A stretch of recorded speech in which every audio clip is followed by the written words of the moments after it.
Elle lui disait qu'il était l'homme de sa vie, mais il ignorait qu'elle allait lui prendre toute sa fortune.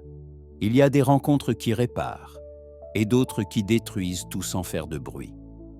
Quand on vit seul depuis longtemps, on ne voit pas toujours venir le danger. Surtout quand il vous appelle « mon amour ». Mais ce que cet homme ne savait pas, c'est qu'elle aussi avait un plan. Restez jusqu'à la fin. Vous n'oublierez pas cette histoire. Il est près de minuit. La lumière du salon découpe des ombres nettes sur le parquet. Jean-Pierre reste immobile, debout devant le fauteuil vide. Dans sa main, un verre à moitié plein tremble légèrement. Il ne boit pas. Il fixe l'écran de son téléphone posé sur la table basse, éclairé, muet. Pas de message. Rien depuis 3 jours. Il fait chaud, étouffant même. Mais il frissonne. Les volets sont fermés, le silence est compact. Pas un bruit dehors, pas de vent, pas même le cri d'un oiseau nocturne. C'est un silence épais, celui qui suit une chose qu'on ne comprend pas encore, mais qui a déjà commencé à brûler. Son regard glisse lentement vers l'enveloppe ouverte, posée juste à côté du téléphone. Une lettre de sa banque, mot sec, formel. Mouvement inhabituel, vérification. Opérations successives inhabituelles. Il a lu ces lignes 5 fois. Il ne comprend pas. Ou plutôt, il ne veut pas comprendre. Pas encore. Sur le canapé, le plaid beige qu'elle aimait bien est encore là. Elle disait toujours qu'elle avait froid, même en été. Il y a même un de ses livres, ouvert à la page 20. Le marque-page est une photo de deux, prise un matin de mai dans le jardin. Elle avait posé sa main sur son épaule. Il souriait. Vraiment. Il s'assoit lentement, le verre toujours dans la main. Il ne sait plus s'il doit s'inquiéter, s'énerver ou juste attendre. Attendre quoi? Une réponse? Une explication? Un miracle? Son esprit vacille entre souvenirs récents et une impression de vide. Elle était encore là, il y a 1 semaine. Clara. Ses rires, sa voix douce, ses silences parfois un peu trop longs. Elle disait l'aimer comme personne. Elle lui disait qu'il était son roc, qu'il lui avait redonné foi en la vie. Il repose le verre sur la table, trop fort. Il y a un tintement, puis un éclat de liquide brun sur le bois. Il ne nettoie pas. Il regarde ses mains. Elles sont sèches, un peu gonflées. Des mains d'homme âgé. Il se sent vieux ce soir. Vieux comme jamais. Il se lève. Va jusqu'au buffet. Ouvre le tiroir, cherche quelque chose, n'importe quoi, qui lui donnerait une clé. Il tombe sur le double de la clé USB qu'elle utilisait. Elle disait que c'était pour ses papiers, ses photos, ses documents de travail. Il ne l'a jamais ouverte. Il ne l'a jamais questionnée. Parce qu'il faisait confiance. Le mot le frappe comme une gifle. Confiance. Ce mot qui a un goût amer maintenant. Il serre les dents. Quelque chose s'effrite à l'intérieur, lentement, silencieusement. Il retourne s'asseoir, fixe à nouveau le téléphone. Pas de message, pas d'appel. Il compose son numéro, tombe directement sur la messagerie. « Clara, laissez un message. » Il raccroche sans parler. Dans le noir du couloir, il croit voir passer une ombre. Mais ce n'est qu'un reflet, ou une pensée, ou la fatigue. Il se lève, marche vers la porte d'entrée, l'ouvre. L'air nocturne lui frappe le visage. Loin, un chien aboie. Il ferme doucement la porte, appuie son dos contre le bois et ferme les yeux. Quelque chose s'est brisé. Il ne sait pas encore quoi, mais il le sent, au fond, très profond. Jean-Pierre se réveille tôt, comme toujours. Le soleil n'a pas encore percé les rideaux quand il pousse la couette sur le côté. Le lit est grand, trop grand pour une seule personne. Depuis qu'elle est partie, le silence dans la chambre a changé de nature. Ce n'est plus celui d'un matin tranquille, mais celui d'un vide qu'il n'arrive pas à nommer. Il enfile ses pantoufles, passe une main sur son visage. La peau est rugueuse, la barbe a poussé. Il n'a pas envie de se raser. Il se dirige vers la cuisine sans allumer la lumière. Il connaît le chemin, chaque coin. chaque meuble. C'est sa maison, construite de ses propres mains, il y a 40 ans. Il y a posé chaque brique, vissé chaque planche. À l'époque, il était jeune, solide, déterminé. Il croyait que ce qu'on bâtissait durait toujours. Le café met du temps à couler. Il regarde l'eau bouillir comme s'il attendait une réponse dans la vapeur. Autrefois, ce moment-là lui appartenait. Le matin, seul avec ses pensées, les nouvelles à la radio en fond, un petit carnet pour noter ses idées. Mais depuis Clara, tout a changé. Elle remplissait l'espace, sa voix, sa façon de poser les tasses, ses mots qui semblaient l'aimer. Il se rappelle comment elle l'appelait « mon lion » en plaisantant, en le regardant avec des yeux tendres. Et lui, idiot ou pas, il y croyait. Il s'assied avec sa tasse, fait défiler les messages sur son téléphone. Rien de nouveau. Pas de Clara. Pas d'explication. Juste une sensation étrange dans la poitrine, comme un poids qu'il n'arrive pas à déplacer. Il remonte quelques semaines en arrière dans sa tête. Leur première rencontre. Ce site pour seniors, il s'y était inscrit par curiosité, sans trop y croire. Puis, elle était apparue. Un message simple, un compliment sur son profil. Elle disait aimer les maisons en pierre, les jardins en friche, les hommes qui savaient construire de leurs mains. Ils avaient parlé des heures, de la vie, des regrets, de ce qu'il restait à vivre. Quand elle était venue chez lui la première fois, il avait eu peur. Peur qu'elle ne soit pas comme dans les messages. Et pourtant, elle l'était. Mieux encore. Élégante, calme, les gestes sûrs. Elle avait posé sa valise dans l'entrée comme si elle rentrait chez elle.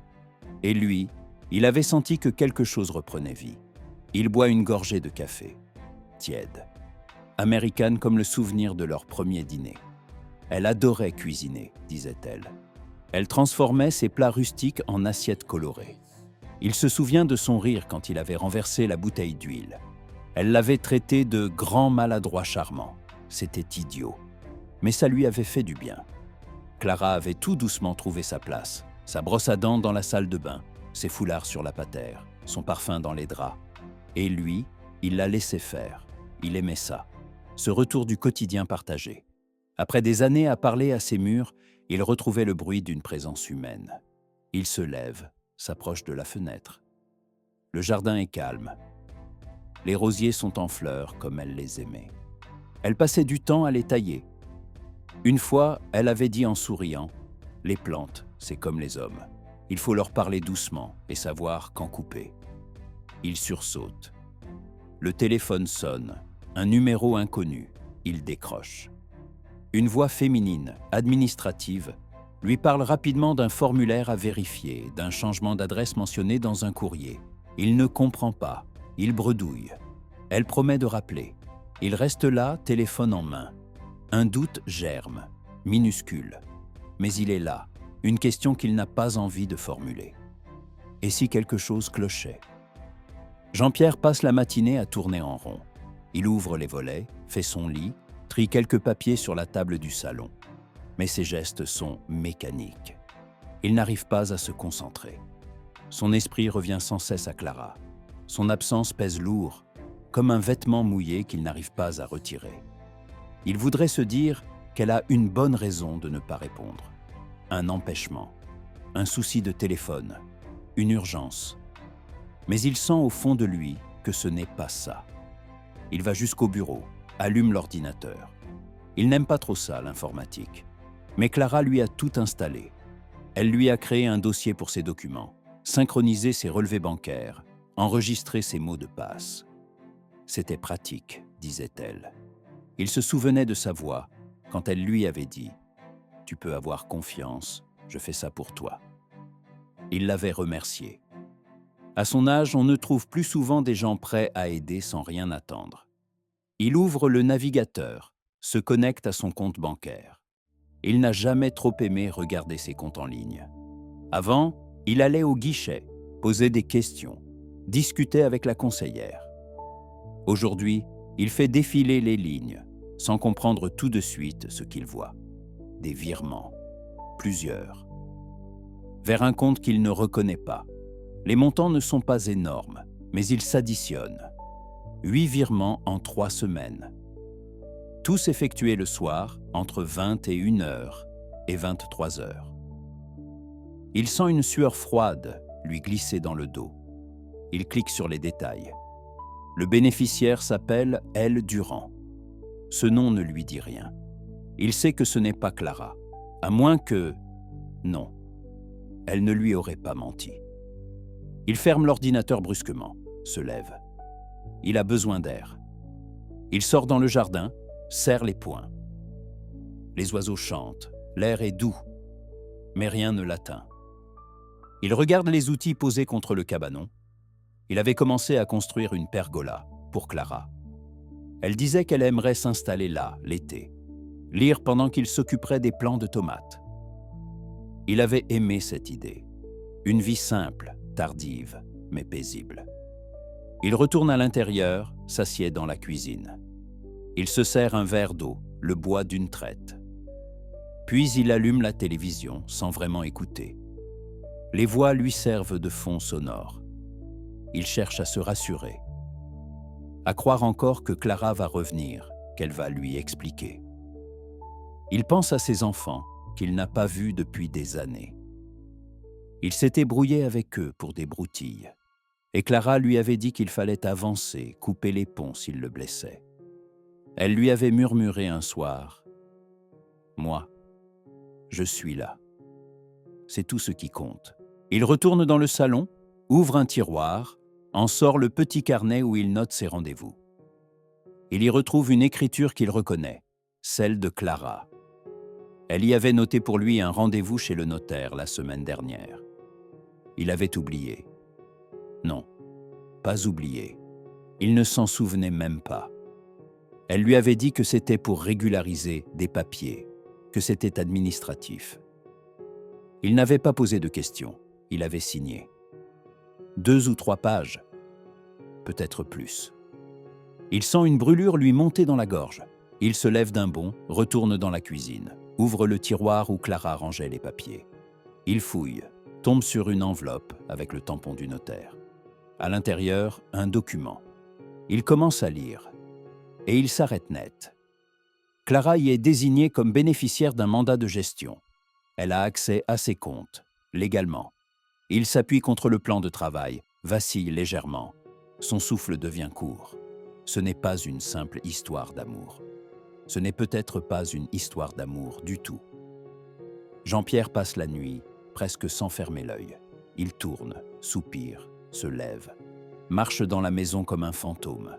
Les murs qu'il a bâtis de ses mains lui paraissent soudain étrangers. Il ouvre la fenêtre de la cuisine à 4 heures du matin. L'air frais lui coupe le souffle. Le silence est profond, trop profond. Il s'assoit, fixe la nappe vide. Il revoit Clara rire, s'asseoir à cette même place, croiser les jambes, poser sa main sur la sienne. Elle lui racontait ses anecdotes de jeunesse, ses anciens métiers, ses rêves d'ouvrir une petite boutique de fleurs dans le sud. Il l'écoutait, fasciné. Il voulait y croire, il y croyait. Quand le jour se lève, il se force à manger un peu. Une tartine qu'il mâche sans goût. Il se parle tout bas. Il essaie de remettre les choses dans l'ordre. Ce n'est peut-être rien. Peut-être qu'il se fait des idées. Peut-être que Clara a eu un souci, un empêchement. Il s'accroche encore à ce fil, ténu, fragile. Mais ce fil casse quand il ouvre sa boîte mail. Il y trouve un message de sa banque, une alerte sur une opération inhabituelle. Un virement important, 5 000 € effectué hier soir.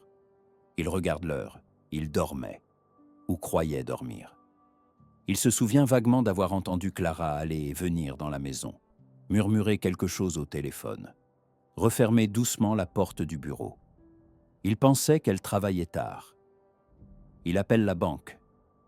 La conseillère, polie mais distante, lui confirme que les opérations ont bien été autorisées depuis un accès identifié. C'est votre procuration qui l'autorise, Monsieur Morel. Il raccroche sans savoir quoi dire. Il se sent vieux, naïf et surtout seul. Il décide d'appeler Clara. Sa voix ne tremble pas. Il veut une explication. Mais le téléphone sonne dans le vide. Une fois, 2 fois, 3 fois. Puis une messagerie impersonnelle. Il laisse un message court, sec, presque froid. Il ne reconnaît pas sa propre voix. Il tente alors de se rappeler les petits détails qu'il n'a pas vus ou qu'il n'a pas voulu voir. Le moment où elle a insisté pour l'accompagner à la banque, celui où elle lui a proposé de s'occuper de ses démarches, les papiers qu'elle lisait pour lui, les mots doux quand il posait une question. « Fais-moi confiance, mon amour. Je gère tout. » Il pense à son ancien voisin, Bernard, qu'il avait prévenu à demi-mot. « Elle est charmante, ta copine. Presque trop. » Il avait ri, il l'avait traité de jaloux.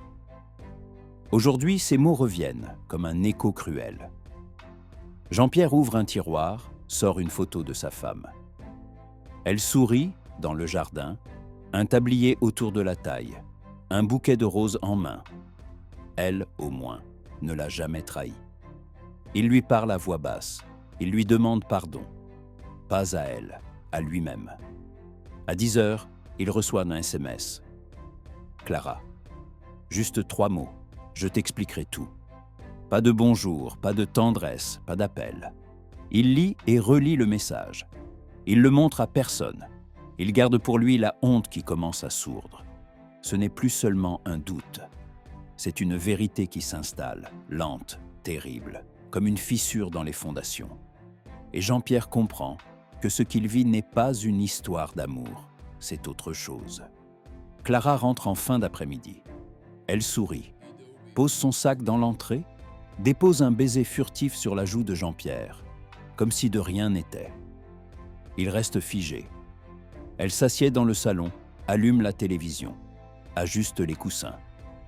Tout dans ses gestes respire le naturel, l'assurance tranquille. Jean-Pierre l'observe. Il ne dit rien, pas tout de suite. Puis il se lève, avance lentement vers elle. Il coupe la télévision. Clara lève les yeux. Quelque chose ne va pas. Il prend une grande inspiration. Il veut rester calme, ne pas exploser. Il parle d'un ton neutre.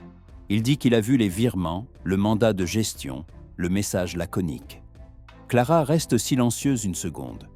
Puis elle éclate de rire, un rire doux, presque attendri. « Tu t'inquiètes pour rien, mon amour. C'est normal. Je voulais juste t'aider, tu le sais bien. C'était pour les travaux. Tu te souviens? Le devis pour la terrasse ?» Elle enchaîne sans lui laisser le temps de répondre. « Tu étais d'accord, tu me l'as dit. » Jean-Pierre cligne des yeux. Il tente de retrouver ce souvenir. Il ne se souvient pas avoir parlé de travaux, ou alors vaguement.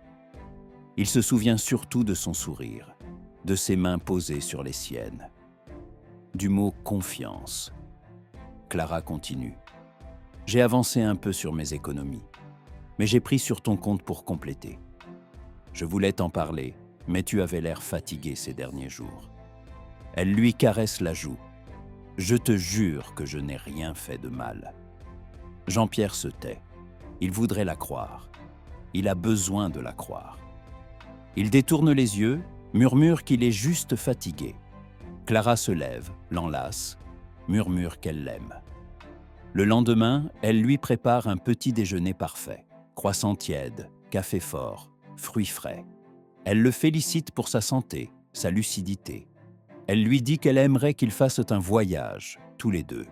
« Il faut qu'on profite de la vie, Jean-Pierre. On ne sait jamais de quoi demain sera fait. » Il hoche la tête. Mais quelque chose a bougé en lui. Une petite pierre, minuscule, qui s'est détachée de la falaise. Il ne dit rien, mais il note dans un coin de son esprit. Il garde le reçu du dernier virement. Il ne la laisse plus seule dans le bureau.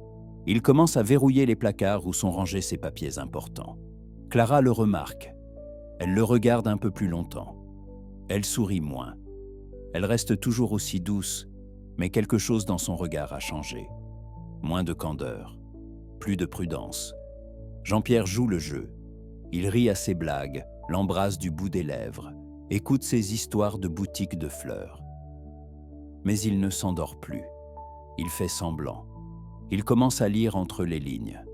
Ce soir-là, quand Clara va se coucher, il reste seul dans le salon. Il regarde le feu qui crépite dans la cheminée. Il pense à son père, à ses mains calleuses, à ce qu'il lui disait toujours. Si tu donnes ta confiance, assure-toi que l'autre en mérite le poids. Il n'a rien vu venir. Mais maintenant, il regarde. Et il attend. Jean-Pierre ne dort plus. Il fait semblant, chaque nuit, allongé dans le lit à côté de Clara, yeux fermés, respiration régulière. Mais à l'intérieur, tout est en alerte. Il écoute, il guette, il rumine. Les gestes de Clara, ses mots trop doux, les appels qu'elle passe dans le couloir quand elle pense qu'il dort. Le matin, il agit normalement. Il lui prépare le café, comme avant.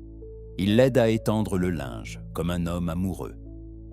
Elle, de son côté, reprend sa place dans la maison avec une aisance qui lui serre le ventre. Elle le flatte, le rassure, le touche souvent. Elle joue sur la tendresse comme on joue du violon, avec précision. Un soir, au détour d'une conversation, elle évoque la possibilité de mettre la maison en viager. Tu sais, ça te permettrait de vivre plus confortablement. Et moi, je pourrais t'aider encore mieux. Je suis là pour toi, tu le sais. Sa voix est posée, douce, presque affectueuse. Jean-Pierre feint la surprise, l'hésitation, la réflexion. Il hoche la tête, dit qu'il y pensera. Mais à l'intérieur, un frisson froid lui traverse la colonne. Le lendemain, il appelle discrètement un ancien collègue, notaire à la retraite. Il lui pose des questions vagues, mais précises. Il veut comprendre ce qu'il risque, ce qu'il a déjà signé, ce qu'il peut encore faire. Son ami l'écoute longuement, puis il soupire. « Jean-Pierre, ce genre d'histoire, j'en ai vu passer plus d'une. Tu veux que je vienne jeter un œil à tes papiers?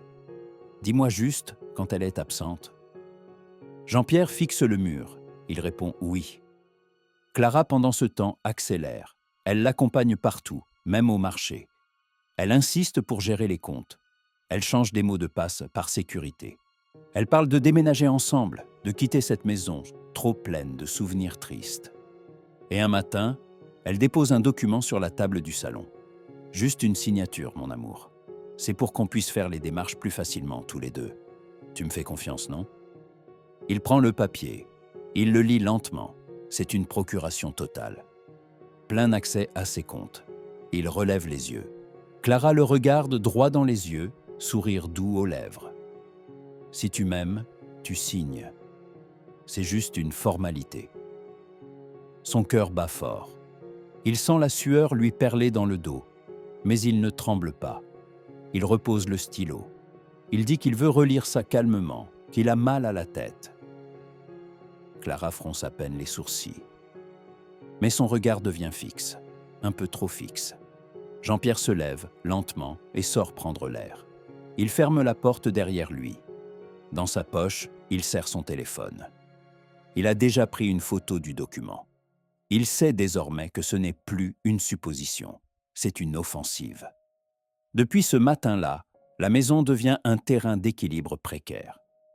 Jean-Pierre ne dit rien, mais il ne dort plus. Il évite de laisser traîner ses clés, verrouille ses armoires, retire de l'argent liquide qu'il cache dans une vieille boîte à outils au fond du garage. Chaque geste de Clara est désormais observé, analysé, classé. Il ne vit plus, il surveille. Clara, elle, ne relâche pas. Elle intensifie sa présence. Toujours souriante, toujours douce, elle s'impose dans chaque recoin de son quotidien. Elle prend en charge les repas, les lessives, trie même ses papiers sous prétexte de l'aider à se mettre à jour. Elle garde son téléphone près d'elle en permanence, éteint son écran dès qu'il s'approche. Un matin, elle referme le volet du bureau à clé, prétextant du rangement important. Il comprend qu'elle se sert de son imprimante, peut-être de ses dossiers. Il ne dit rien, il note, il prépare. Quand il parle à son ami notaire par téléphone, c'est depuis la voiture, garée à 2 rues de là. Il fait semblant d'aller faire les courses. Il utilise un vieux téléphone portable qu'il avait oublié dans un tiroir. Son ami lui dit « Tu n'es pas en sécurité tant qu'elle a accès à ta maison, à tes comptes, à tes habitudes. Elle construit sa toile autour de toi. » Jean-Pierre acquiesce. il le sait déjà. Clara commence aussi à semer des graines d'isolement. Elle critique ses voisins, les amis de longue date. Elle dit qu'ils sont jaloux, médisants, qu'ils l'utilisent. Elle affirme que ses enfants, s'ils ne l'appellent jamais, c'est parce qu'ils veulent son héritage. Moi, au moins, je suis là pour toi, chaque jour. Il l'écoute, sans rien dire. Mais en lui, l'espace rétrécit. Son monde devient une maison cadenassée où il marche sur des œufs.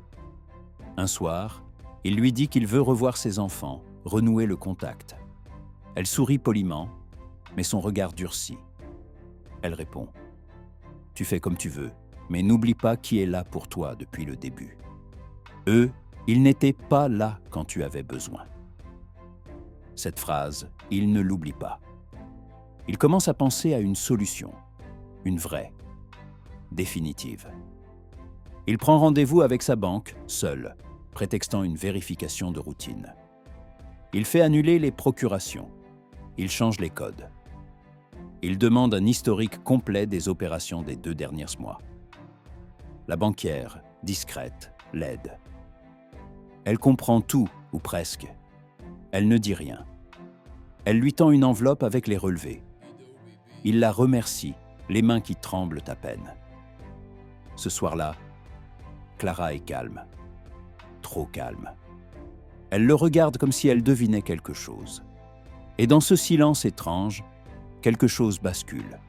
Jean-Pierre sait qu'elle sent le sol glisser sous ses pieds. Et lui, pour la première fois depuis des semaines, sent qu'il reprend un peu de terrain. Les jours suivants, Clara change de ton. Elle n'attaque pas, elle séduit. Plus douce, plus tactile, elle cherche à se faire pardonner un mal qui n'a jamais été nommé. Elle cuisine ses plats préférés, lui offre un pull neuf, rit un peu plus fort à ses blagues. Mais Jean-Pierre ne s'y trompe plus. Il reconnaît ce masque. Il sait que ce n'est pas de l'amour, mais une stratégie. Elle lui propose une escapade à la mer, un week-end, rien que tous les deux. Il prétexte des douleurs au dos, un rendez-vous médical. Elle insiste, légèrement, mais finit par lâcher. Ce refus, il le sent, ajoute une tension. Invisible, présente. Un matin, il trouve le bureau entrouvert. Il ne l'avait pas laissé ainsi. Il vérifie ses tiroirs. Rien ne manque. Mais ses papiers ne sont plus dans le même ordre. Il le sait, même si elle n'a rien pris. Il sent qu'elle cherche, qu'elle doute, et qu'elle aussi surveille, désormais. Il cache les documents les plus importants dans le coffre d'un voisin de confiance, un ancien collègue à la retraite.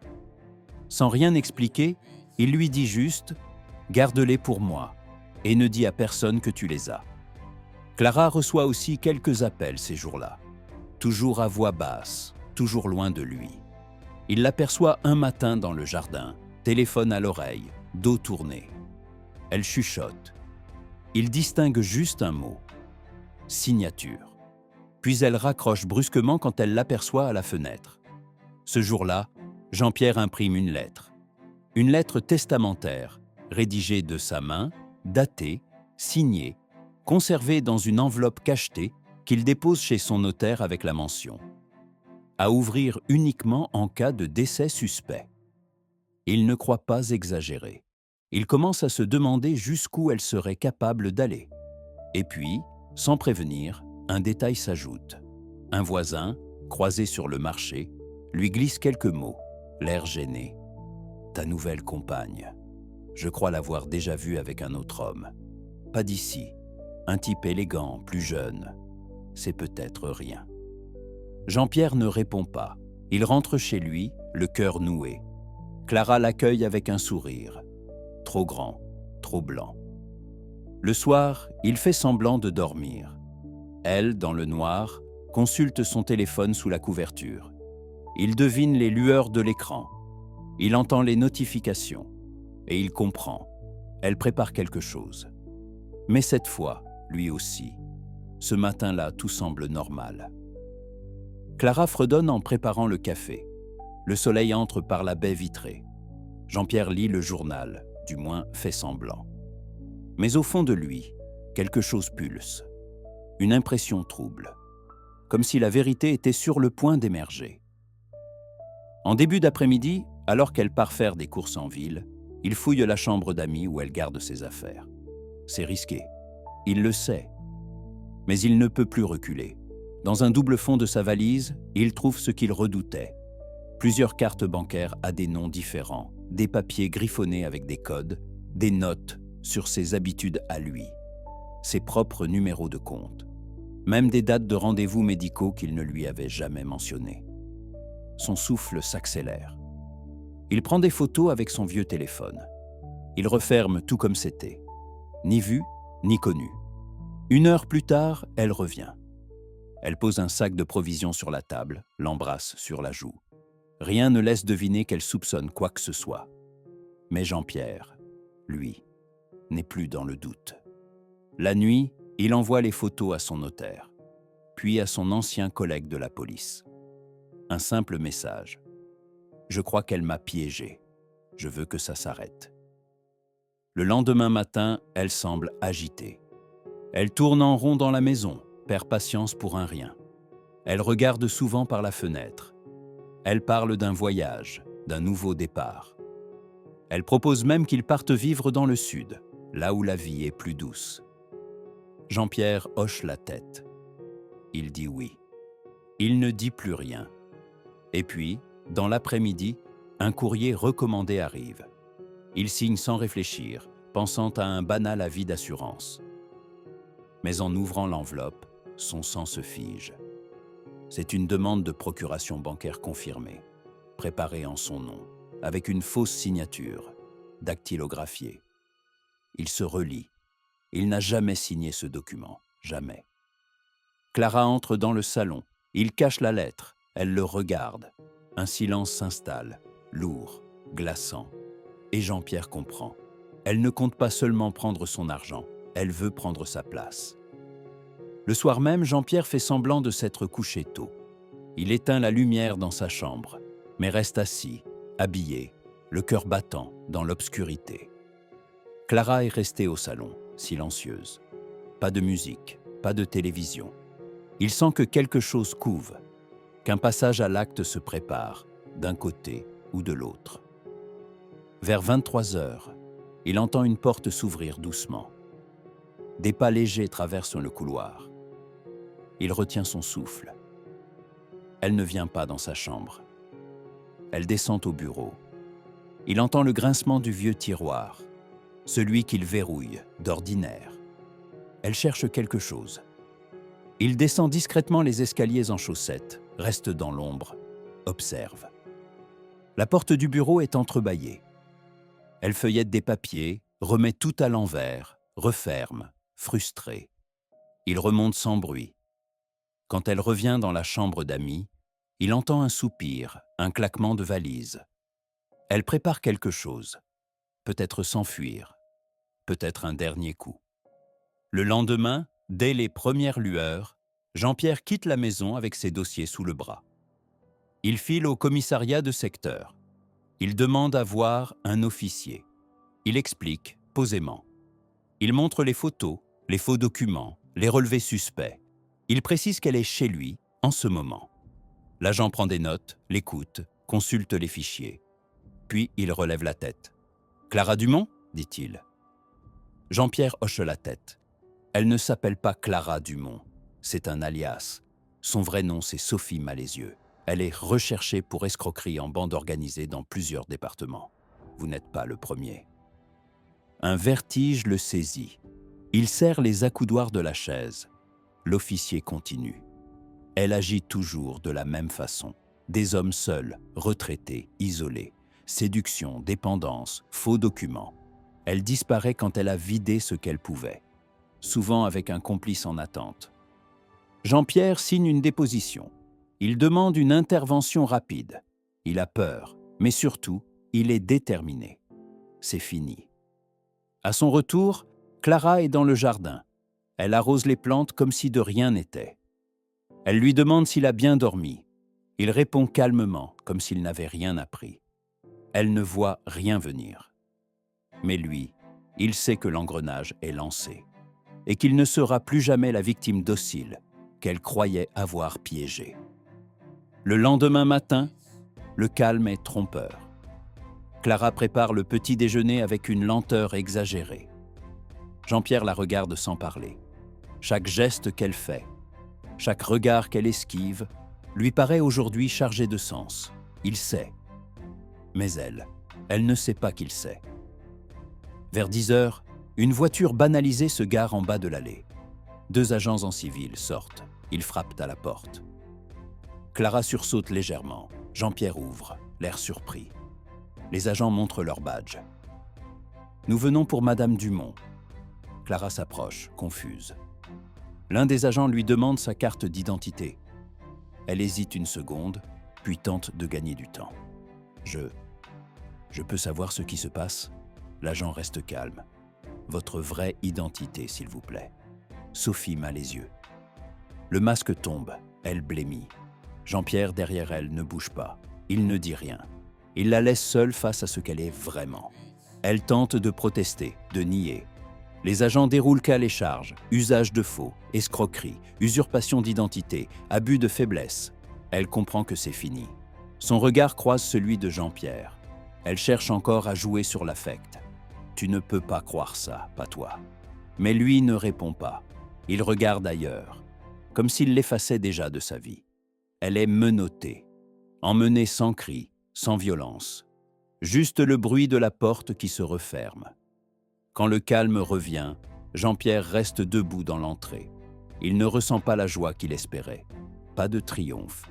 Seulement un vide étrange. Il pensait avoir gagné. Il a surtout perdu une illusion. Il passe la journée à ranger les pièces, à remettre de l'ordre. Il jette les objets qu'elle avait apportés. Il ferme les volets de la chambre d'amis. Le soir, il appelle ses enfants. Pas pour leur dire ce qu'il s'est passé. Pas encore. Juste pour entendre leur voix. Son fils décroche. Il hésite, mais ne raccroche pas. Jean-Pierre parle doucement. Il ne demande rien. Il écoute. Et dans cette conversation fragile, quelque chose recommence à respirer. Une semaine passe. Clara, ou plutôt Sophie, reste en garde à vue prolongée. L'enquête s'étend à d'autres victimes. Jean-Pierre reçoit un appel du commissariat. L'agent lui annonce que plusieurs hommes ont déjà témoigné contre elle. Des profils comme lui, retraités, veufs, isolés. Toujours la même méthode. Une femme charmante, des promesses, puis le vide dans les comptes. Jean-Pierre apprend qu'elle ne travaillait pas seule. Un complice plus jeune l'aidait à ouvrir des comptes, à effacer des traces, à gérer les fausses identités. Le réseau était bien rodé. Il frissonne. Il comprend qu'il n'était pas une erreur. Il était une cible. Il se rend chez son notaire. Ensemble, ils révisent les papiers, annulent les procurations, referment les brèches. Le notaire lui lance un regard compatissant. « Vous avez eu de la chance, d'autres n'ont pas vu venir le piège. » Jean-Pierre rentre chez lui l'esprit plus clair. Mais l'amertume reste. Il repense à tous les instants. Le rire de Clara, sa main sur la sienne. Leur dîner. C'était faux. Mais lui, il y croyait. Il reçoit aussi un courrier du tribunal. Une audience est prévue. Il sera entendu comme partie civile. Il devra raconter, exposer sa naïveté, revivre tout ça. Il soupire. Il accepte. Un soir, il retrouve un vieux carnet. Il y notait autrefois ses projets de rénovation, ses rêves de voyage. Les pages sont jaunies. Il lit quelques lignes, puis les rature. Il en écrit de nouvelles. Il recommence à marcher tous les matins. Il salue ses voisins. Il répond aux appels. Il accepte même un déjeuner chez son fils. Petit à petit, il revient. Mais quelque chose a changé. Il ne regarde plus les gens comme avant. Il observe. Il écoute. Il se méfie, un peu, juste assez. Et quand on lui parle d'amour, il sourit tristement. Il ne dit rien. Il sait que certaines blessures ne guérissent pas vraiment. Mais il est vivant et libre. Le jour de l'audience arrive. Jean-Pierre se lève tôt, met une chemise propre, ajuste sa veste. Il se regarde un instant dans le miroir. Son visage lui paraît plus marqué, plus dur, mais aussi plus éveillé. Il prend un taxi jusqu'au tribunal. L'air est froid, les rues sont calmes. Il serre un dossier contre lui, remplie de preuves, de souvenirs douloureux, de questions encore sans réponse. Dans la salle d'attente, d'autres hommes sont là, silencieux. Un regard suffit. Tous ont connu Clara, ou plutôt Sophie. Tous ont cru à quelque chose. Tous ont perdu quelque chose. Quand vient son tour, Jean-Pierre avance lentement, les mains un peu tremblantes. Il prête serment. On lui demande de raconter. Il parle sans détour. Sa solitude, les messages, le rire de Clara, la maison, les faux papiers, la confiance trahie. La salle est silencieuse. Même le juge semble touché. Clara est là dans le box. Elle ne lève pas les yeux. Elle a changé. Moins maquillée, moins brillante. Plus réelle peut-être, mais toujours fermée. Jean-Pierre ne la regarde pas longtemps. Il préfère se concentrer sur ce qu'il doit dire. Il termine par une phrase simple. « Je ne veux pas qu'elle me rende mon argent. Je veux juste qu'elle arrête. » À la sortie, un journaliste tente de l'interroger. Il refuse. Ce n'est pas une histoire à vendre, c'est une leçon à garder. Il rentre chez lui à pied, lentement. Il croise des passants. Il se sent différent, moins naïf peut-être, mais pas brisé. Le lendemain, il reçoit une lettre de son fils, courte. Pas d'excuses, mais une main tendue. Si tu veux venir passer un week-end, la porte est ouverte. Il reste longtemps à fixer ces quelques mots. Puis il se lève, va jusqu'à l'armoire, sort une vieille valise. Il ne sait pas encore s'il ira. Mais pour la première fois depuis longtemps, il en a envie. Le matin est clair. Jean-Pierre s'est levé tôt. Il a préparé un petit sac, replié une chemise propre, pris le soin de noter l'adresse de son fils sur un post-it qu'il glisse dans sa poche intérieure. Il s'assoit un moment dans la cuisine, devant une tasse de café noir, les mains posées à plat sur la table. Le silence de la maison ne lui fait plus peur. Il ne lui pèse plus autant qu'avant. Il regarde autour de lui. Chaque objet porte une trace de sa vie passée. La nappe brodée de sa femme, la photo encadrée de leur mariage, le fauteuil usé dans le salon. Rien n'a changé ici, et pourtant, tout a changé en lui. Il n'est plus le même homme. Ce qu'il vient de traverser ne s'effacera jamais, mais il le porte désormais comme une cicatrice fermée, non plus comme une plaie ouverte. Vers 10 heures, il sort. Le vent est frais, le ciel dégagé. Il marche doucement jusqu'à l'arrêt de bus. Il n'a pas prévenu son fils qu'il allait venir. Il veut voir si l'invitation tenait vraiment. Juste un essai, juste un pas vers quelque chose d'autre. Dans le bus, il regarde les visages, des jeunes, des anciens, des solitaires comme lui. Il se demande combien d'entre eux ont déjà été trahis, combien portent en silence une histoire qu'ils n'ont jamais racontée. Il ferme les yeux quelques secondes. Il revoit Clara, Sophie, son sourire faux, ses mains trop sûres, ses mots calculés. Il n'a plus de colère. Seulement une fatigue douce, une vigilance paisible. Quand il descend, la ville lui semble immense. Il retrouve l'immeuble de son fils, hésite une seconde, puis sonne. La porte s'ouvre. Son fils apparaît, surpris, mais pas fermé. Derrière lui, une petite fille joue au sol. Jean-Pierre ne la connaît pas. C'est sa petite fille. Il sourit. L'enfant lève les yeux vers lui. Un silence passe. Puis elle dit doucement « Bonjour, papy ». Il ne répond pas tout de suite. Il cligne des yeux, hoche lentement la tête. Dans l'entrée, il aperçoit un dessin accroché au mur. Un soleil maladroit, une maison rouge, un bonhomme qui sourit. Il entre et referme la porte.